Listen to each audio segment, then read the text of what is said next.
Welcome to star poetry centre. السلام علیکم. 10th class آپ لوگوں کی ایک بہت ہی دلچسپ کہانی ہے NBF والوں کی کتاب میں ملاقاتی. کہانی نمبر 8. یہ کہانی جو ہے یہ ایک آپ بیتی ہے. آپ بیتی کیا ہوتی ہے؟ آپ بیتی ہوتی ہے اپنے حالات زندگی یا خود پر بیتے گزرے واقعات کو ادبی رنگ اور اسلوب میں خود بیان کرنا یا لکھنا. آپ بیتی یا خود نوشت کہلاتا ہے. آپ بیتی کسی آدمی کی اپنی کہانی کا ہی دوسرا نام ہے. اردو زبان و ادب کے کئی نام اور ادیبوں اور شاعروں نے اپنی آپ بیتیاں اور خود نوشت لکھی ہیں. ٹھیک ہے. ایک اور آپ بیتی لکھنے کا انداز وہ ہے جو ہم تعلیمی شعبے میں اپناتے ہیں. یہ ادبی آپ بیتی سے کافی حد تک مختلف ہوتی ہے. اس میں حیوانات، نباتات اور جمادات کی کہانی کو اس کی زبانی بیان کیا جاتا ہے. ایک عمدہ آپ بیتی کی خصوصیات میں زور بیان، معلومات اور قوت مشاہدہ زیادہ اہم ہے. اچھا، بات یہ ہوتی ہے کہ جس طرح بہت سارے لوگ ایک ہی چیز کو پڑھ کے آپ کو سنا رہے ہوتے ہیں لیکن آپ کو کسی ایک کی بات سمجھ آتی ہے.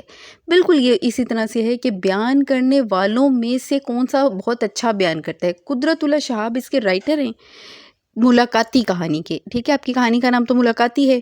یہ شہاب نامہ کا ایک پورشن ہے. میں نے یہ کتاب پڑھی ہوئی ہے. اس قدر دلچسپ ان کی یہ کتاب ہے قدرت اللہ شہاب کی. اتنا اچھا یہ لکھتے ہیں اور میں حیران ہوں کہ اس زمانے میں سہولیات کی اس قدر کمی کے باوجود بہت سادہ دور تھا اور جو انٹرسٹنگ انہوں نے اپنے بچپن کی سٹوریز لکھی ہوئی ہیں اس میں آپ یہ کتاب ضرور پڑھیے گا. قدرت اللہ شہاب کی شہاب نامہ. ٹھیک ہے. اس میں اتنے دلچسپ واقعات ہیں اور اب تو آڈیو میں بھی مل جاتی ہیں نیٹ پہ. تو ضرور آپ لوگ اس سے فائدہ اٹھائیں. کتابیں پڑھا کریں بچوں آپ لوگ اگر ٹائم ملے کبھی تو. اچھا، دوسری بات یہ ہے کہ اس میں آپ بیتی کی تو بات ہوگی. اس میں دوسری اہم بات یہ ہو رہی ہے کہ اس میں مجاز مرسل کا ذکر کیا گیا ہے. اس کے اوپر میں کوشش کر کے آپ کو الگ سے ایک پورا مکمل لیکچر تیار کر دوں گی. لیکن فی الحال یہ ہے کہ اگر کسی لفظ کو حقیقی یا لغوی معنی کے بجائے غیر حقیقی یا مرادی معنوں میں استعمال کیا جائے اور حقیقی و مجازی معنوں میں تشبیہ کا تعلق نہ ہو.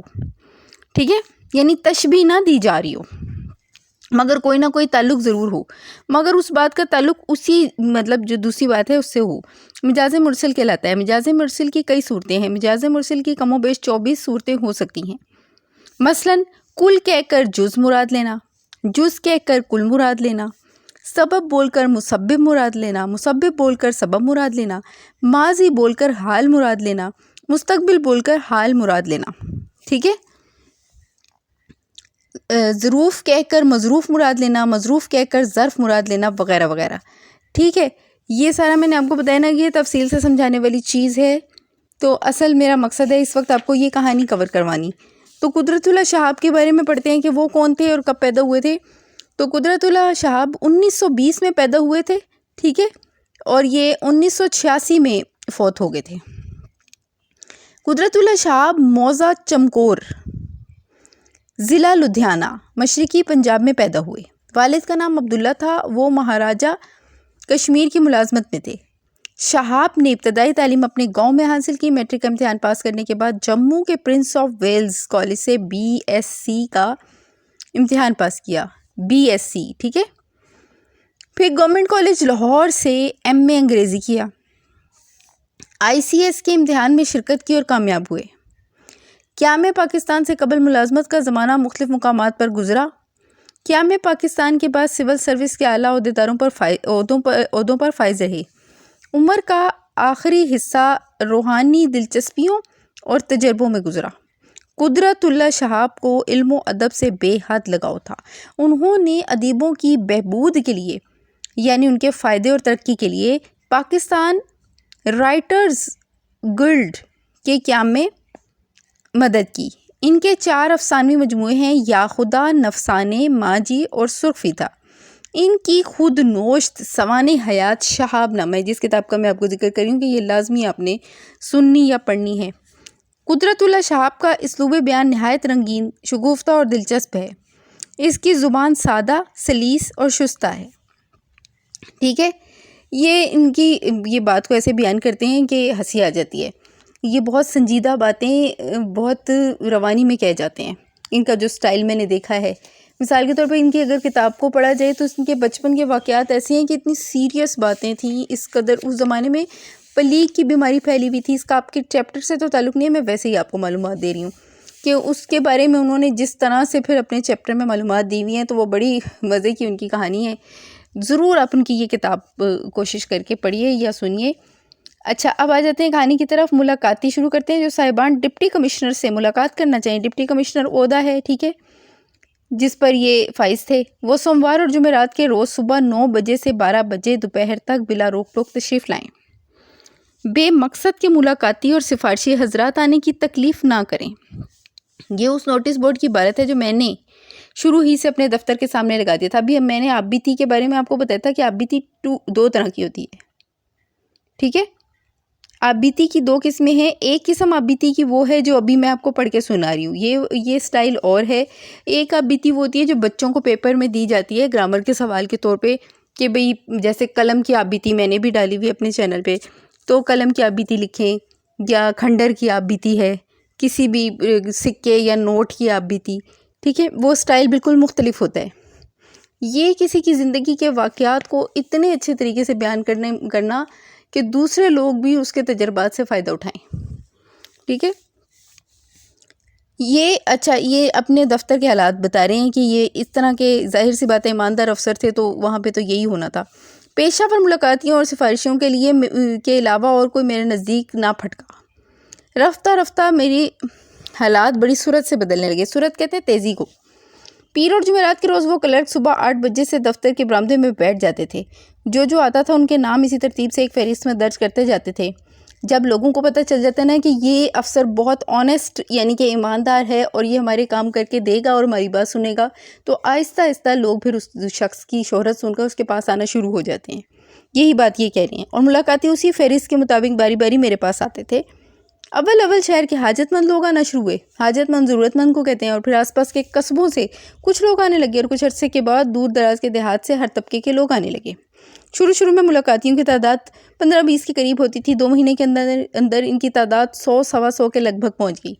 کچھ عرصے کے بعد ایسا وقت بھی آیا کہ ملاقات کے روز مجھے 300-400 لوگوں کے ساتھ ملنا پڑتا تھا. یہ میں شہاب نامہ کے پورشن میں سے سنا رہی ہوں آپ کو، جو آپ کی کتاب میں دیا ہوا حصہ. ایک روز میں اتنے لوگوں کو بھگتانا بڑا صبر آزما مرحلہ ہوتا ہے، ٹھیک ہے. بھگتانا یعنی ان کے کام کر کے دینا. لیکن میں ثابت قدمی سے اپنے طریقہ کار پر ڈٹا رہا، یعنی مستقل مزاجی سے. روز بروز ملاقاتیوں کا حلقہ، دائرے کو کہتے ہیں، وسیع سے وسیع تر ہوتا گیا. کسی منچلے نے کچہری کے احاطے میں ملاقاتی ہوٹل کے نام سے ایک ہوٹل بھی کھول لیا. یعنی کہنے لگے کہ یہ کام اس سلسلے سے اور بھی بڑھ گیا کہ کسی نے اپنا کاروبار چمکانے کے لیے وہاں پہ ہوٹل کھول لیا کہ لوگ اتنے ڈھیر یہاں پہ آتے ہیں. اکثر ایسا ہوتا ہے، لوگ اپنا کاروبار بھی وہاں پہ کھول لیتے ہیں، کھانے پینے کا سلسلہ چل پڑتا ہے. دور دراز سے آنے والے لوگ سارے شام ہی یہاں پہنچ جاتے. ملاقاتی ہوٹل میں بان کی چرپائی پر رات گزارتے اور صبح ملاقاتیوں کی فہرست میں دوسروں سے پہلے اپنا نام درج کروا سکیں. ملاقات کے روز میں بھی ایک رجسٹر کھول کر سامنے رکھ لیتا تھا. ہر سائل کی شکایت اس میں درج کر لیتا تھا. اگر معاملہ مقامی نوعیت کا ہوتا تو متعلقہ افسر کو اپنے پاس بلا کر اسی وقت وہیں فیصلہ کر دیتا تھا. اگر مضافات میں کسی پٹواری، تحصیلدار یا تھانے دار سے کوئی رپورٹ طلب کرنا ہوتی، یہ سب عہدوں پر فائز ہوتے ہیں. پٹواری جو ہوتا ہے نا، زمین کا حساب کتاب کرنے والا ہوتا ہے، ٹھیک ہے. عرضی پر یہ حکم لکھ کر سائل کے حوالے کر دیتا کہ یہ رپورٹ ساتھ لے کر فلاں تاریخ کو دوبارہ حاضر ہو. وہ کہہ رہے ہیں کہ اگر تو افسر یا تھانے دار یا کسی پٹواری وغیرہ کو بلوانا ہوتا تو وہ بلوا لیتا. ادروائز میں اس کے ہاتھ میں اپنی طرف سے، کیونکہ یہ افسر تھے، تو پرچی لکھ کے دے دیتا تھا کہ اس دن تم آنا، تب تک میں تمہارا کام کروا دوں گا. یہ حکم اور اگلی پیشی کی تاریخ میں اپنے رجسٹر میں بھی درج کر لیتا تھا.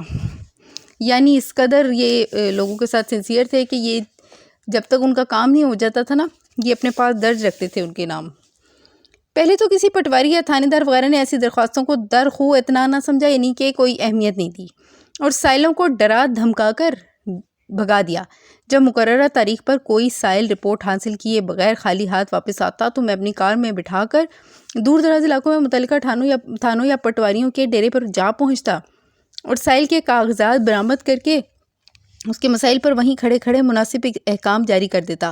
میرے اس طرز عمل کا چرچا پھیلا تو رفتہ رفتہ محکمہ مال اور پولیس کا عملہ بھی اپنی اپنی جگہ محتاط ہو گیا، اور وہیں میرے ملاقاتیوں کے کام بڑی حد تک نچلی سطح پر حل ہونا شروع ہو گئے. میرا ایک ملاقاتی سفید ریش بزرگ صفت اور نیک دل انسان تھا. اس کی باری آئی تو اس نے عصا کسے کہتے ہیں لاٹھی کو کئی بار زور زور سے میری میز پر مارا اور گرجدار آواز میں کڑک کر بولا انصاف کی رسی ہاتھ سے مت چھوڑو. یہ بات ہرگز نہ بھولو کہ قیامت بہت قریب ہے اور ہر شخص خدا تعالیٰ کی بارگاہ میں اپنے اعمال کا جواب دہ ہوگا. اس قسم کے خالص تبلیغی ملاقاتی شاذ و نادر ہی نظر آتے تھے، ورنہ اکثریت ایسے لوگوں کی ہوتی تھی جو کسی محکمانہ کارروائی یا کسی مفسد تنگ کرنے والے فساد پھیلانے والے کی چیرہ دستی یا یعنی کہ کسی کے تنگ کرنے پر یا محض قدرت کی ستم ظریفی کا شکار ہوتے. جوں ایسے ملاقاتیوں کا دائرہ وسیع ہوتا گیا، ان کے ساتھ ساتھ ان کے ذاتی مسائل بھی عجیب و غریب تنوع پیدا ہوتا گیا، فرق پیدا ہوتا گیا. ایک ساس اپنی لڑاکا بہو کے خلاف شکایت نامہ لے آئی.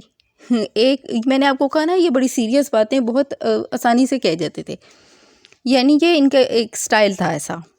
ایک مڈل اسکول کی استانی کو خطرہ تھا کہ اگر اس نے ایک امیر تاجر کی کند ذہن بیٹی کو، کند ذہن کسے کہتے ہیں، نالائق، جس کے دماغ میں بات پڑتی ہی نہیں ہے، جو پڑھائی لکھائی کر ہی نہیں سکتا، اچھے نمبروں سے پاس نہ کیا تو اسے گنڈوں کے ذریعے اغوا کر لیا جائے گا.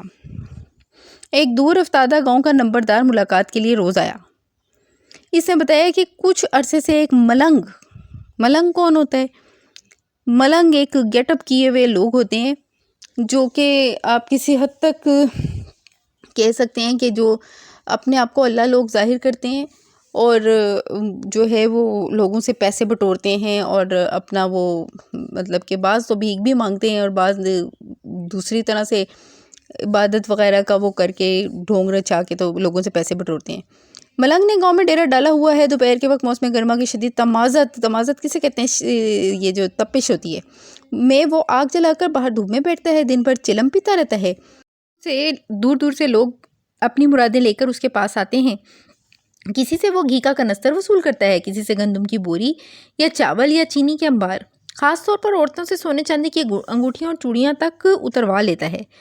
اگر کوئی شخص اس کی فرمائشیں پوری نہ کرے تو وہ جلال میں آ کر سائیں کی جانب کئی بار ہاتھ سائل یعنی مانگنے والا یا جو شخص آیا ہوا ہے، سائل سے مراد ضرورت مند ہوتا ہے، کی جانب کئی بار ہاتھ جھٹکتا، یعنی کہ جو شخص اس کے پاس بیٹھا ہوتا تھا نا، جو پیر صاحب کے پاس آتا تھا ملنگ کے، وہ اس کے اوپر ہاتھ جھٹکتا. اس عمل سے سائل کے بدن کا کوئی حصہ سن ہو کر مفلوج سا ہو جاتا. ٹھیک ہے، لوگ اسے چارپائی پر لٹا کر گھر لے جاتے ہیں جہاں 1.5-2 ماہ وہ یہ اذیت کاٹ کر ٹھیک ٹھاک ہو جاتا ہے. اس طرح کے درجنوں کے اس علاقے میں رونما ہو چکے ہیں. نمبردار نے کہا ساری آبادی اس کے خوف سے سہمی ہوئی ہے، سمجھ میں نہیں آتا ہم کیا کریں کیا نہ کریں. یہ عجیب واقعہ سن کر مجھے شوق چڑھا کہ میں خود وہاں جا کر اس بھید کا کھوج لگاؤں. حفظ ما تقدم کے طور پر میں نے سول ہسپتال سے حفظ ما تقدم سے مراد ہوتا ہے پہلے سے کی ہوئی احتیاط. ایک اسٹریچر منگوا کر، اسٹریچر وہی جس پر مریض کو لٹاتے ہیں، گاڑی میں رکھوا لیا اور ایک اردلی جو ہے نا وہ ملازم کو کہتے ہیں جو کہ خاص طور پر ڈپٹی کمشنر کو ملا ہوتا ہے، اور نمبردار کو اپنے ساتھ بٹھا کر گاؤں کی جانب روانہ ہو گیا. 50-55 میل کا سفر تھا. رستہ بھر میں لگاتار آیت الکرسی اور 4 کل صمیم قلب سے پڑھتا رہا، یعنی کہ سچے دل سے میں یہ اللہ کی کلام پڑھتا رہا. میں نے گاڑی گاؤں کے قریب رکوائی. نمبردار اور اردلی سے کہا کہ وہ گاڑی کے اندر ہی بیٹھے رہے، میں اکیلا ملنگ کے ڈیرے پر جاؤں گا.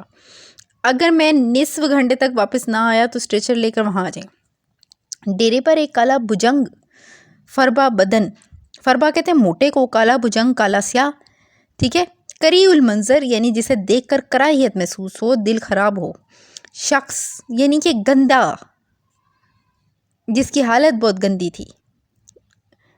اللہ کی نیک مخلوق سب سے پہلے تو بات سمجھیں کہ پاک صاف ہوتے ہیں. ٹھیک ہے، تو سب سے پہلی تو عقل مند اور پڑھے لکھے شخص کو دیکھ کے یہی پتہ لگ جاتا ہے کہ جس کی حالت ہی اتنی گندی ہے، دھوپ میں بیٹھا چلم پی رہا تھا. اس کے چہرے پر داڑھی کے بال اسی طرح لٹک رہے تھے جیسے کھجور کے درخت کی شاخوں سے تیز تیز لمبے لمبے کانٹوں کے گچھے لٹک رہے ہوتے ہیں. کہنے کا مقصد یہ ہے کہ بال داڑھی کو کئی عرصے مدت سے صفائی نہیں ہوئی تھی، نہایا نہیں تھا وہ، جس کی وجہ سے اس کی یہ حالت ہو گئی تھی. سامنے آگ کے الاؤ کے قریب چند چٹائیاں بچھی ہوئی تھیں. چٹائیوں پر کچھ مرد اور چند عورتیں ادب سے دوزانوں بیٹھی تھیں. میں بھی ان کے پاس جا کر بیٹھ گیا. باری باری ہر شخص ملنگ کو مخاطب کرتا تھا. میں سے مراد نا، کیونکہ یہ آپ بیتی لکھ رہے ہیں تو یہ اب رائٹر ہیں خود، قدرت اللہ شہاب اپنے بارے میں کہہ رہے ہیں. حضرت جی میری عرض سنو. یہ چپ کر کے نا لوگوں کے بیچ میں بیٹھ گئے، سائل جو تھے ان کے. لیکن سرخ سرخ آنکھوں والا ملنگ کسی کی عرض سننے کے موڈ میں ہی نہ تھا، بلکہ کش پہ کش لگا کر گمسم بیٹھا تھا۔ گمسم ہوتا ہے چپ خاموش۔ تھوڑی دیر انتظار کرنے کے بعد میں نے ملنگ کو للکارا۔ للکارنے سے مراد یہ ہوتا ہے کہ اونچی آواز میں پکارنا۔ یہ سنتے ہی چٹائیوں پر بیٹھے لوگ اٹھ کر بھاگ گئے اور دور کھڑے ہو کر مجھے نصیحت کرنے لگے، شہری بابو تجھے معلوم نہیں یہ جلالی بابا ہے، تم کو بھسم کر ڈالے گا۔ بھسم کر کے ڈالنے سے مراد یہ کہ جلا دے گا، راکھ کر دے گا۔ میری للکار سن کر ملنگ بھی غصے میں آ گیا۔ اس نے چلم ہاتھ سے رکھ دی اور زور سے چنگھاڑ کر سرو قد کھڑا ہو گیا۔ ٹھیک ہے، زور سے یعنی کہ شور کرتا ہوا وہ کھڑا ہو گیا۔ ملنگ نے 5-7 بار زور زور سے جھٹک کر میری جانب اپنا ہاتھ مارا۔ 1-2 لمحوں کے لیے میرے بازو میں ہلکی سی سنسناہٹ تو ضرور ہوئی، لیکن فوراً ہی رفع ہو گئی۔ رفع ہونا دور ہونا، ختم ہو جانا۔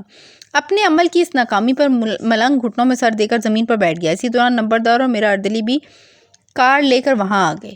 اب گاؤں کی آبادی کا بڑا حصہ یہ تماشا دیکھنے وہاں جمع ہو گیا۔ میں نے لوگوں سے کہا، یہ کوئی شیطانی عامل ہے، اللہ کے کلام کی برکت سے اس کا عمل ٹوٹ گیا ہے۔ اب تم بے خوف ہو کر آگے آؤ اور لا حول ولا قوت الا باللہ پڑھ کر اس کے ایک ایک جوتا لگاؤ۔ یہ سن کر گاؤں کا ایک زندہ دل نوجوان زور سے لا حول پڑھتا آیا اور ملنگ کو زمین پر الٹا لٹا کر اس کی پیٹھ پر گھوڑے کی طرح سوار ہو کر بیٹھ گیا، جیسے چھوٹے بچے کرتے ہیں اکثر۔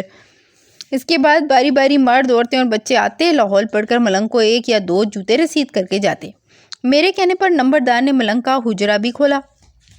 اندر کیا نکلا دیکھیں، جو گھی کے کنستروں، شہد کی بوتلوں، گندم اور چاولوں کی بوریوں، نئے نئے کپڑوں کی بنڈلوں اور سونے چاندی کے زیورات کے ڈبوں سے اٹا اٹ بھرا ہوا تھا، یعنی کہ بہت ڈھیر تعداد میں یہ چیزیں تھیں۔ میں نے مقامی معززین کی ایک کمیٹی بنا کر یہ سارا مال غنیمت ان کے سپرد کروا دیا کہ جن جن لوگوں کی ملکیت ثابت ہو انہیں ان کا مال واپس کر دیا جائے، اگر کچھ اشیاء بچ جائیں تو انہیں غریب غربا میں تقسیم کر دیا جائے۔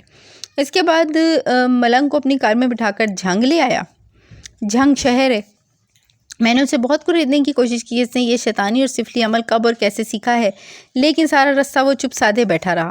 جھنگ پہنچ کر میں نے وہاں کے ایس پی آغا شجاعت علی کے ہاں گیا اور ساری روداد سنا کر پوچھا کہ اب کیا کروں۔ آغا صاحب بولے، مقدمہ بھی دائر ہو سکتا ہے، لیکن ہمارا تجربہ کہتا ہے کہ ایسے مقدمات میں بیشتر لوگ ملنگوں کے خلاف گواہی دینے سے گھبراتے ہیں، اس لیے ایسے مقدمے اکثر کامیاب نہیں ہوتے، جہالت کی وجہ سے گھبراتے ہیں نا، وہ کہتے ہیں کہ یہ کچھ کرانا دیں۔ ویسے یہ جو ہے اس طرح کے عجیب طرح کے وہ کرتب ورتب دکھا کے نا لوگوں کو ڈسٹرب کر دیتے ہیں، اس وجہ سے لوگ ڈرتے ہیں۔ آپ اسے ہمارے حوالے کر دیں، ہمارا چھتراؤ کرنے کا بڑا اچھا ماہر ہے۔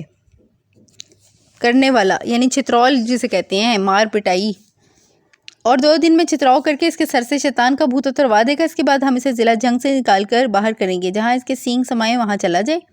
بعد میں یہ کبھی معلوم نہیں ہوگا کہ سفلی عمل کے سینگ کہاں سمائے۔